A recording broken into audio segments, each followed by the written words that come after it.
یہ پیغمبر جو ہم وقتاً فوقتاً بھیجتے رہے ہیں، ان میں سے ہم نے بعض کو بعض پر فضیلت دی ہے۔ بعض ایسے ہیں جن سے اللہ نے گفتگو کی، اور بعض کے دوسرے امور میں مرتبے بلند کیے۔ اور عیسیٰ ابن مریم کو ہم نے کھلی ہوئی نشانیاں عطا کی اور روح القدس سے ان کو مدد دی، اور اگر اللہ چاہتا تو ان سے پچھلے لوگ اپنے پاس کھلی نشانیاں آنے کے بعد آپس میں نہ لڑتے، لیکن انہوں نے اختلاف کیا تو ان میں سے بعض تو ایمان لے آئے اور بعض کافر ہی رہے۔ اور اگر اللہ چاہتا تو یہ لوگ باہم جنگ و قتال نہ کرتے، لیکن اللہ جو چاہتا ہے کرتا ہے۔ اے ایمان والو،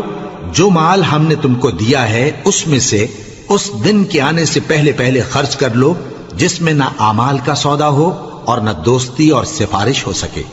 اور کفر کرنے والے لوگ ظالم ہیں۔ اللہ وہ معبود برحق ہے کہ اس کے سوا کوئی عبادت کے لائق نہیں، زندہ ہے، سب